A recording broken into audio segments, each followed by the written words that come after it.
দেখো ক্লাস 12 এর সেমিস্টার 3 তে যারা এবছর পরীক্ষা দেবে তাদের জন্য আমি নিয়মিত ক্লাস করছি।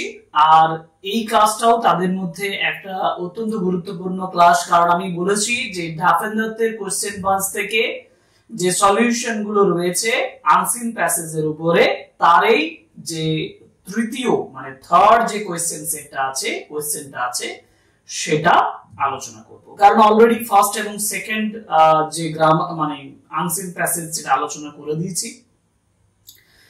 এখন একটা পেজে পুরোটা আসছিল না, আমি জাস্ট একটা পেজের মধ্যে দুটো অংশ মানে যেটা প্যাসেজ যেটা দেওয়া আছে আর যেটা কোয়েশ্চেন দেওয়া আছে সেটা আমরা একটা পেজে নিয়ে এসেছি। তোমরা ডাফেন্দাতের কোশ্চেন বাঞ্চ বইটাতে যে আনসিন প্যাসেজ গুলো দেওয়া আছে তাতে 3 নম্বর কোশ্চেনটা ফলো করো। আমি তোমাদেরকে বুঝিয়ে দেব যে কিভাবে সহজে আনসিন প্যাসেজটা করা যায়। যারা আগের দুটো ক্লাস করোনি তারা অনেক কিছু মিস করবে, কারণ আমি ওখানে বলে দিয়েছি কিভাবে একটা আনসিন প্যাসেজ সহজ উপায়ে করা যায়। আর এখন যেগুলো করছি সেগুলো হচ্ছে 1 বাই 1 প্র্যাকটিস করছি। আমি মিনিং বলে দিচ্ছি, আমি সহজে কিভাবে উত্তর করা যায় সেটাও বলে দিচ্ছি, এবং কিভাবে কোয়েশ্চেন থেকে সেন্টেন্স খুঁজে বার করে উত্তরগুলো সহজে করা যাবে, কিভাবে ট্রিকি ওয়েতে কিভাবে সিনোনিম বা অ্যান্টোনিমের কোয়েশ্চেন গুলো সহজে অ্যাচিভ করা যাবে, এই বিষয়েও প্রত্যেকটা আনসিন প্যাসেজ আলোচনা করতে গিয়ে আমি বলে দিচ্ছি। সুতরাং চলো আমরা 3 নাম্বার কোশ্চেনটা আজকে করি, 3 number unseen passage. So welcome to English edition channel. Today's class is on the question number 3 on the unseen passage from Daffendat question bunch.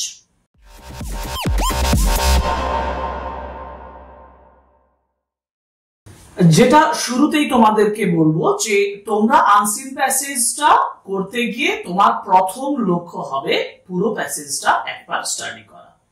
এবার এটা স্টাডি করতে গিয়ে তুমি নতুন ওয়ার্ড পাবে, সেগুলো একটু ছোট্ট করে আন্ডারলাইন করে নেবে, কারণ তোমার অজানা বিষয় সেগুলো। আরেকটা বিষয় হচ্ছে যে যতটা সম্ভব বোঝার চেষ্টা করবে। যদি একবার পড়ে না কিছু বুঝতে পারো, যদি তোমার মনে হয় যে আমি এটা একটু মিনিটে বুঝে নিই, তাহলে দ্বিতীয়বার তুমি এটা পড়ো। আমার ফার্স্ট স্টেপ হচ্ছে রিডিং এবং সেটার মিনিং আন্ডারস্ট্যান্ড করা। আমি সেটা প্রথমে করে দিই, তারপরে আমি কোশ্চেনস গুলো থেকে উত্তর বার করানো তোমাদেরকে দেখিয়ে দেব। যেমন কোশ্চেন নাম্বার 3 তে যে বিষয়টার উপরে বলেছে, যেটা কোশ্চেনে থাকে যে read the passage given below and choose the appropriate answer for each question. চলো দেখা যাক। কলকাতা ন্যাশনাল অ্যাওয়ার্ড উইনার রাজা মিত্র, ন্যাশনাল অ্যাওয়ার্ড যিনি জিতেছেন তার নাম হচ্ছেন রাজা মিত্র। সেই রাজা মিত্র পাস্ট অ্যাওয়ে টুডে, তিনি পাস্ট অ্যাওয়ে মানে হচ্ছে মারা যাচ্ছেন, মারা গেছেন। টুডে আজ লিভিং দ্য ফিল্ম লাভার্স বিরিভড মানে তার নিকট আত্মীয় মারা গেছেন। শোকাকুলা শোকার্ত তাকে বিরিভড বলা হয়। তো ফিল্ম লাভার্সদেরকে যথেষ্ট শোকার্ত করে দিয়ে তিনি মারা গেছেন। and the year when রাজা মিত্র made his debut, the year মানে যে বছর রাজা মিত্র made his debut, DEBUT উচ্চারণটা কিন্তু ডেবিউ, উচ্চারণটা ডিবাট নয়, নাহলে মিস্টেক করবে তোমরা। ডেবিউ মানে সূচনা। তিনি তার প্রথম যে কাজটা করছেন, যে বছর, the year যে বছর Raja Mitra made his debut with Soumitra Chatterjee, Madhabi Mukherjee's Ekti Jibon. এটা একটা সিনেমার নাম, যেটা রাজা মিত্র প্রথম তার ডেবিউ ফিল্ম হিসাবে প্রথম ফিল্ম তিনি করেছিলেন। অলসো উইটনেসড অর্থাৎ সেই বছরটা, যে বছরে রাজা মিত্র একটি জীবন, যেটা সৌমিত্র চ্যাটার্জি ও মাধবী মুখার্জি নিয়ে তাদেরকে নিয়ে তিনি সিনেমাটা বানিয়েছিলেন, সেই বছর উইটনেসড দেখেছিল, উইটনেসড মিনস স দেখেছিল দ্য রিলিজ অফ সুজিত গুহর অমর সঙ্গী, সুজিত গুহর অমর সঙ্গী রিলিজ হয়েছিল। নবেন্দু চট্টোপাধ্যায়ের চপার সিনেমা পাবলিশড হয়েছিল।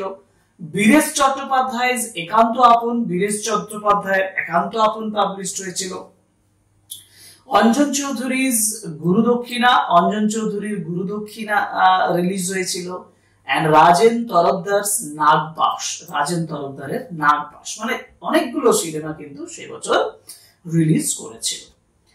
তো however যাই হোক, it was মিত্র's film, এটা হচ্ছে মিত্রর মানে রাজা মিত্রর যে film, that received the prestigious Swarno Kamal or Golden Lotus. Swarno Kamal বা গোল্ডেন লোটাস ফিল্মটা at the 35th National Awards, 35তম ন্যাশনাল অ্যাওয়ার্ডস in 1987, 1987 তে 35তম ন্যাশনাল অ্যাওয়ার্ড তিনি পেয়েছিলেন, যেটা স্বর্ণ কমল এই সিনেমার জন্য। And while being declared the debut feature film, এই যে প্রথম যে ফিল্ম হিসাবে এটা ডিক্লেয়ার করা হয়েছিল। And until he succumbed to lung cancer, succumbed means died, তিনি মারা গিয়েছিলেন লাং ক্যান্সারে, অর্থাৎ লাং ক্যান্সার ফুসফুসের ক্যান্সারে মারা যাওয়ার আগে পর্যন্ত in কলকাতা on ফ্রাইডে কলকাতাতে মিত্র 79 অর্থাৎ 79 বছর তিনি মারা যাচ্ছেন, মিত্র 79 accumulated 5 national, দেখো বলেছে accumulated 5 national film awards, তিনি 5টা ন্যাশনাল জাতীয় ফিল্ম অ্যাওয়ার্ড পেয়েছেন। তার মধ্যে মানে 79 এ তিনি মারা যাচ্ছেন, তার মধ্যে তিনি 5টা ন্যাশনাল অ্যাওয়ার্ড পেয়েছেন। The story of Mitro adapting Buddhadev Bose short story about an impoverished Sanskrit school teacher, তো মিত্রর যে গল্প যেটা অ্যাডাপ্ট করা হয়েছে বুদ্ধদেব বোসের একটা শর্ট স্টোরি কি নিয়ে, about impoverished means poor, দরিদ্র, সংস্কৃত স্কুল টিচার এর নিয়ে, যিনি Gurudas Bhattacharya and his passionate undertaking, মানে যার নাম হচ্ছে, যে টিচারটার নাম হচ্ছে Gurudas Bhattacharya, and his passionate undertaking of creating a comprehensive Bengali dictionary, অর্থাৎ তার একটা সেই ক্যারেক্টার, সেই চরিত্রটার একটা বিশেষ উদ্দেশ্য ছিল যে বাংলা একটা ডিকশনারি তৈরি করা।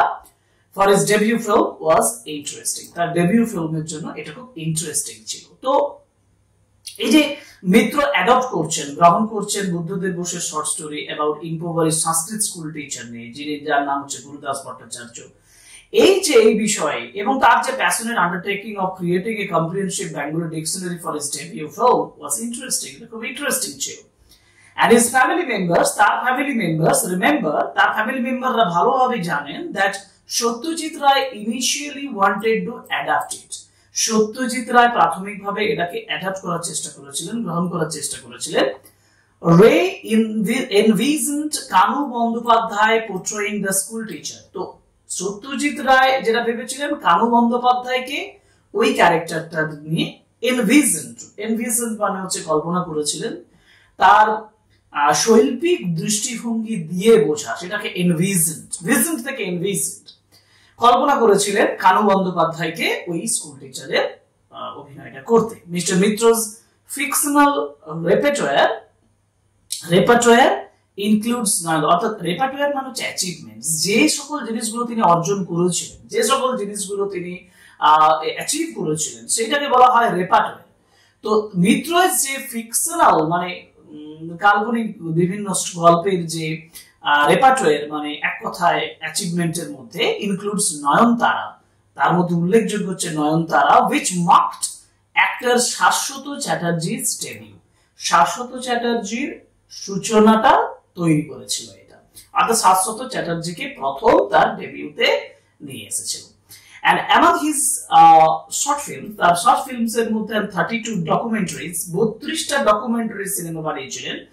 স্ক্রোল পেইন্টার্স অফ বীরভূম, তার মধ্যে স্ক্রোল পেইন্টার্স অফ বীরভূম নামের একটা documentary secured best art and cultural film the 36 national awards in 1988, 1988 তে 34তম ন্যাশনাল অ্যাওয়ার্ড জয়লাভ করেছিল।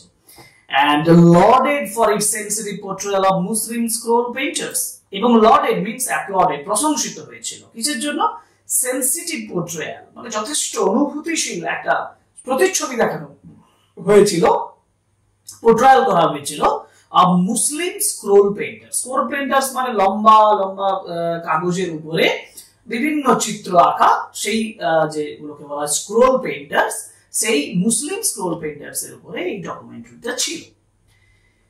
তো হিজ শর্ট ফিল্ম, তার ছোট্ট ফিল্ম যতনের জমি received best non-features films at 45th National Awards in 1997, 1997 সালে বেস্ট ফিচার্স ফিল্ম পেয়েছিল যতনের জমি সিনেমাটা।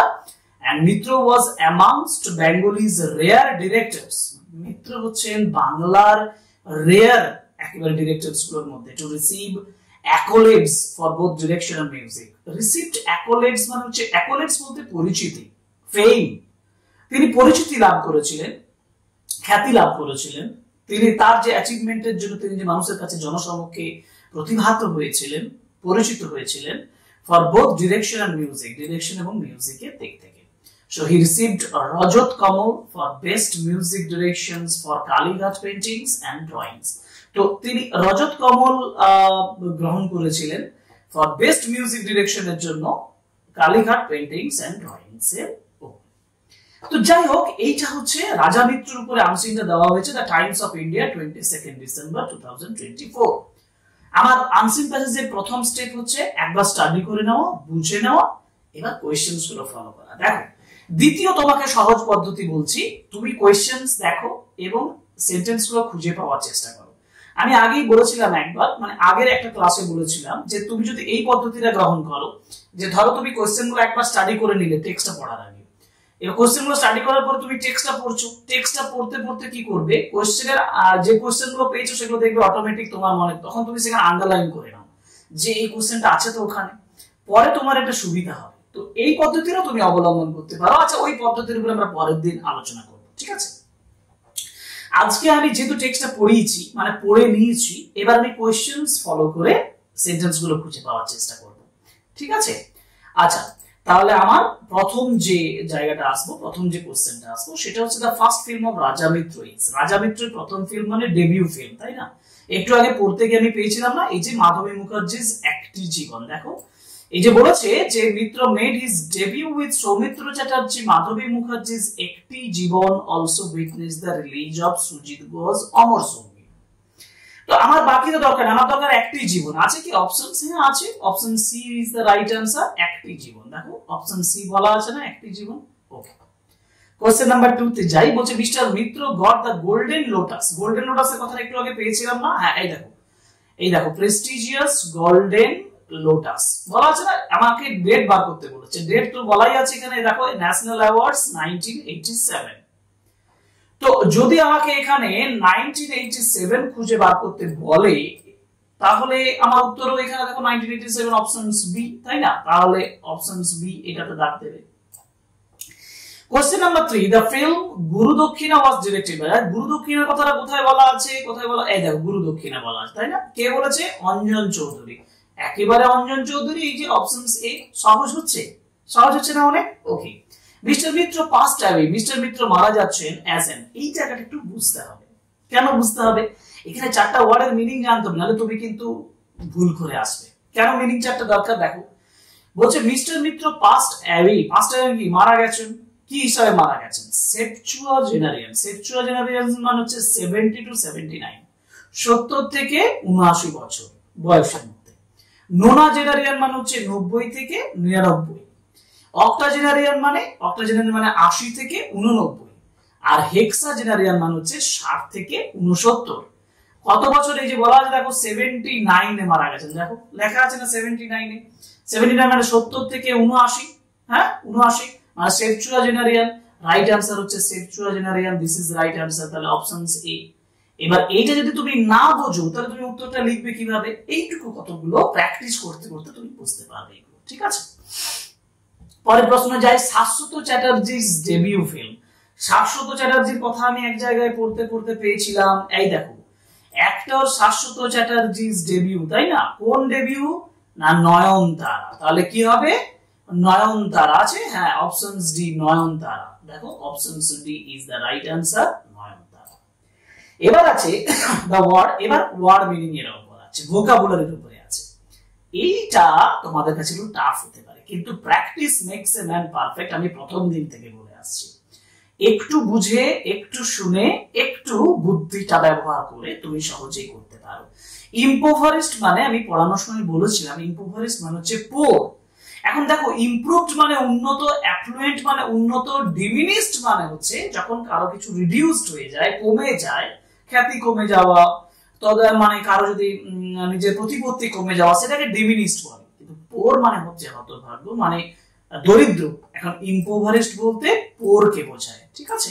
অতএব options B is the right answer. Noun form of, এখানে একটু ভুল আছে, এটা এনভিজেন্ট হতো। দেখো এনভিজেন্ট কথাটা ছিল যেটা রে এনভিজেন্স আছে না, এনভিজেন্ট, এনভিজেন্টের নাউন ফর্ম হচ্ছে ভিজিন, কারণ ভার করার জন্য এন কথাটা যোগ হচ্ছে, এনভিজেন্ট পাস্ট ফর্ম হিসাবে। তাহলে এনভিজেন্ট এখানে নাউন ফর্ম হচ্ছে vision, VISION। Option A is the right answer. এটা তোমাকে কিন্তু জানতে হবে, কারণ আরেকটু জানা ছাড়াও একটা পদ্ধতি এখানে আছে, দেখো আমি দেখিয়ে দিচ্ছি। ভিজনফুল, ভিজনফুল মানে কি? দৃষ্টিশক্তি সম্পন্ন। যদি ভিজনফুল হয়, তোমার এটা মনে হচ্ছে না অ্যাডজেক্টিভ হিসেবে, কারণ ভিজনফুল থিং, ভিজনফুল ওয়ার্ক, তাহলে ওয়ার্কটাকে কোয়ালিফাই করতে, তাহলে এটা অ্যাডজেক্টিভ হিসেবে কাজ করছে, এটা তো হবে না, কারণ নাউন বার করতে বলেছে। ভিজিওনারি, এটাও অ্যাডজেক্টিভ।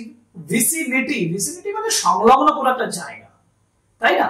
অতএব এটা তো হচ্ছে না। ভিসিনিটি এটা একটা নাউন হচ্ছে, কিন্তু এটা একটা জায়গাকে বোঝায়। সঠিক উত্তর ভিজন, এটা একটা নাউনকে বোঝাচ্ছে, এবং ভিজন মানে হচ্ছে এনভিজেন্টের noun form. Synonym of loaded, loaded মানে হচ্ছে অ্যাপ্লডেড, প্রশংসা করা। এখন এটার সিনোনিম মানে সমার্থক খুঁজে বার করার সহজ পথ। আমি ধরো মিনিংটা জানি না, মিনিং না জেনেও করবো। দেখো হিউমিলিয়েটেড, হিউমিলিয়েটেড মানে কাউকে যথেষ্ট অপমানিত করা, বিরক্ত করা। অ্যাডমায়ার মানে প্রশংসা করা। ডিসঅনার মানে অসম্মানিত করা। ইগনোর মানে অবহেলা করা। দেখো তিনটে একই রকম, হিউমিলিয়েটেড, ডিসঅনার, ইগনোর, এই তিনটের মিনিং একই রকম, শুধু আলাদা আছে কি অ্যাডমায়ার, তাহলে এটা হতে পারে, এই বুদ্ধিটা ব্যবহার করা যেতে পারে।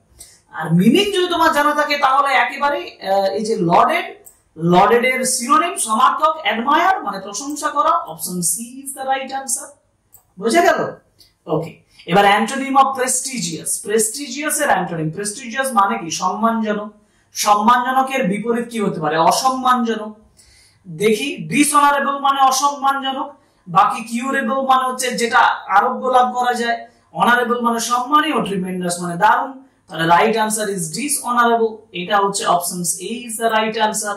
অপশন এ তে দাগ দাও। আর লাস্ট 10 নাম্বার কোশ্চেনে বলা আছে the phrasal verb for receive. দেখো রিসিভ মানে গ্রহণ করা, গ্রহণ করা মানে গেট, গেট, গেট মানে পাওয়া। এখন চারটে ফ্রেজাল ভার্বের মিনিং দেখি। গেট থ্রু, গেট থ্রু মানে হচ্ছে কোনো কিছুর মধ্য দিয়ে গিয়ে সফলতা অর্জন করা বা কোনো কিছু অ্যাচিভ করে নেওয়া, সেটাকে হচ্ছে গেট থ্রু। হ্যাঁ, gate through, through difficult Times বলতে পারে, জটিল সময়ের মধ্য দিয়ে যখন কোনো কিছু যাওয়া হয় তখন সেটাকে গেট থ্রু বলা হয়। পাস বাই মানে পাস দিয়ে পেরিয়ে চলে যাওয়া, এটা একেবারে সমার্থক অর্থে। গো বাই মানে এটাও কিন্তু পাস দিয়ে পেরিয়ে যাওয়া, মানে কোনো কিছুকে অবহেলা করে চলে যাওয়া, সেটা go by. And come by, come by মানে হচ্ছে পাওয়া। তাহলে কি হলো? Come by is the right answer, receive.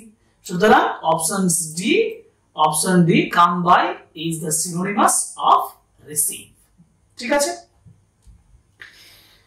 Question number 3 আলোচনা করলাম। কোশ্চেন নাম্বার 3 আনসিন প্যাসেজ, ডাফেন দত্তের কোশ্চেন বাঞ্চ, এখানে আলোচনা করলাম কোশ্চেন নাম্বার 3। রিপিট করে বলছি বারবার, কোশ্চেন নাম্বার 4 নিয়ে খুব তাড়াতাড়ি আসবো। তোমাদের জন্য ফ্রি ক্লাসেস অলওয়েজ অন আছে। হ্যাঁ, শুধুমাত্র তোমাদের ফিডব্যাক আমার প্রয়োজন, শুধুমাত্র তোমাদের সাপোর্ট আমার প্রয়োজন। Subscribe the channel, like, comment and share my videos, এটাই আমি একমাত্র চাই। এছাড়া আমার আর কিছু এক্সপেকটেশন নেই। আজকের ক্লাস এখানেই শেষ করছি, পরে আরো একটা গুরুত্বপূর্ণ ক্লাস নিয়ে আসবো। Thank you very much, good by.